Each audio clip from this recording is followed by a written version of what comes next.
Assalamualaikum warahmatullahi wabarakatuh. Innal hamdalillah nahmaduhu wa nasta'inuhu wa nastaghfiruhu wa na'udzu billahi min shururi anfusina wa min sayyiati a'malina. Man yahdihillahu fala mudilla lahu wa man yudlil fala hadiya lahu. Allahumma shalli wa sallim ala Muhammad ibn Abdullah wa ala alihi wa sahbihi ajma'in. Saudaraku sekalian, para pemirsa rahimani wa rahimakumullah. Alhamdulillah, kita bersyukur kepada Allah Subhanahu wa taala. Dengan izin Allah kita masih diberikan kesehatan, kehidupan sampai pada hari ini.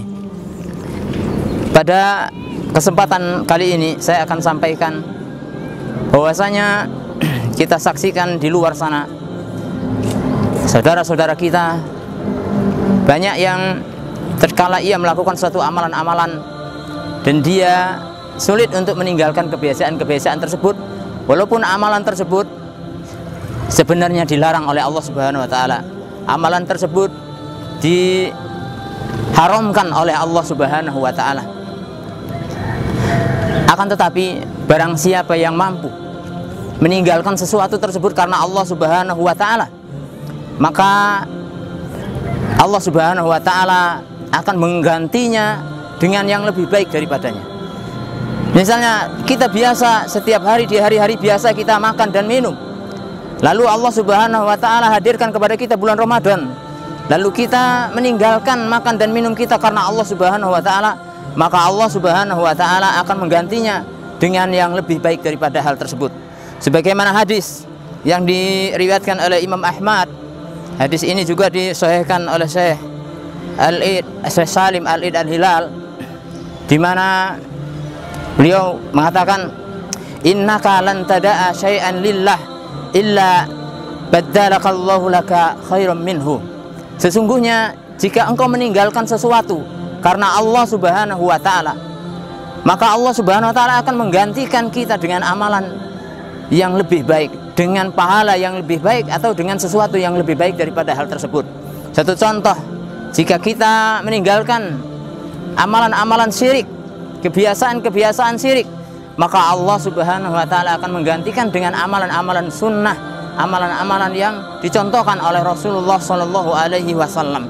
Satu contoh lagi, barang siapa yang biasa mengamalkan amalan-amalan yang haram, amalan-amalan yang tidak baik, amalan-amalan yang diharamkan oleh Allah Subhanahu wa taala, Allah akan menggantinya dengan amalan-amalan yang dihalalkan oleh Allah Subhanahu wa taala.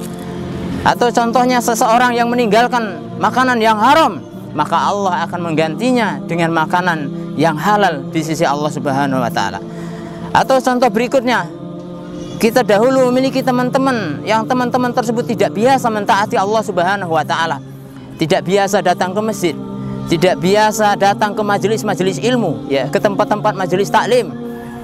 Maka kita tinggalkan tempat-tempat tersebut karena Allah Subhanahu wa taala, maka Allah Subhanahu wa taala akan menggantinya dengan teman-teman yang baik, teman-teman yang soleh, teman-teman yang berusaha mengajak kita berbuat ketaatan kepada Allah Subhanahu wa taala, teman-teman yang berusaha untuk menuntun kita, membimbing kita untuk berbuat ketaatan kepada Allah Subhanahu wa taala.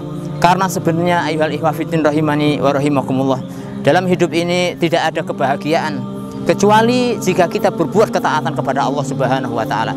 Tidak ada kemuliaan yang bisa mengangkat derajat kita di dunia maupun di akhirat kecuali jika kita berbuat ketaatan kepada Allah Subhanahu wa taala. Kemuliaan ada pada ketaatan, kebahagiaan pada hakikatnya ada pada ketaatan kita kepada Allah Subhanahu wa taala. Yakinlah apabila kita meninggalkan sesuatu yang memang sesuatu tersebut dilarang oleh Allah Subhanahu wa taala. Para hadirin sekalian, para pemirsa sekalian, ketahuilah Allah Subhanahu wa taala tidak semata-mata memerintahkan sesuatu, melainkan dalam perintah tersebut terkandung hikmah yang sangat besar, terkandung hikmah yang sangat besar di sisi Allah Subhanahu wa taala.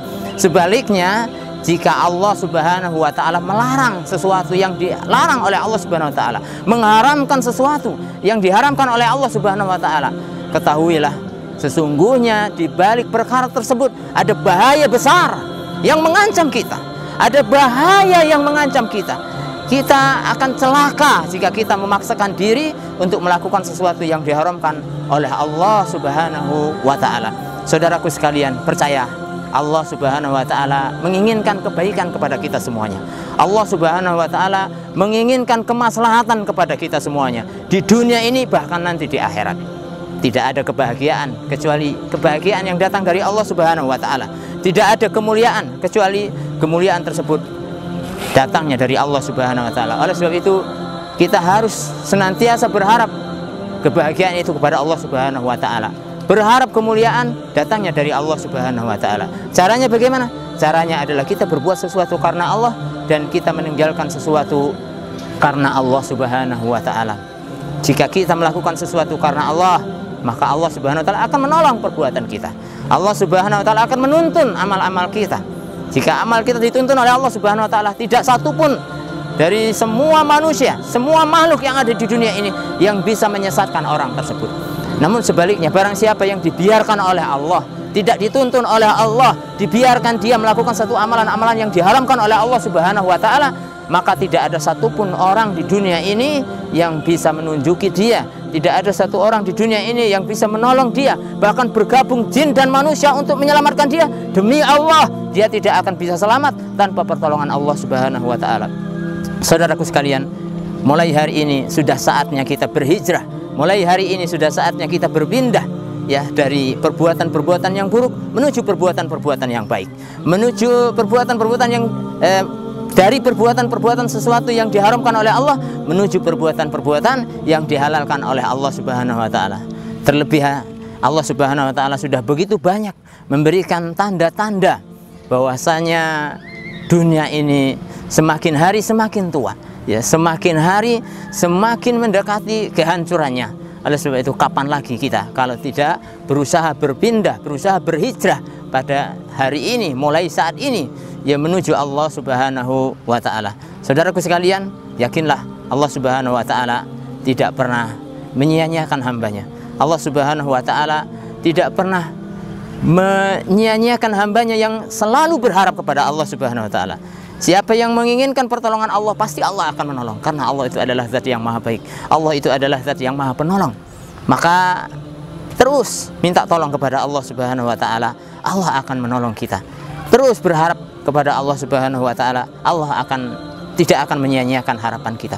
Semoga nasihat singkat ini memotivasi kita semuanya sehingga kita menjadi hamba Allah yang benar-benar melakukan sesuatu karena Allah dan meninggalkan sesuatu karena Allah. Wallahu a'lam bishawab. Subhanakallahumma wa bihamdika asyhadu an la ilaha illa anta astaghfiruka wa atubu ilaik. Wassalamualaikum warahmatullahi wabarakatuh.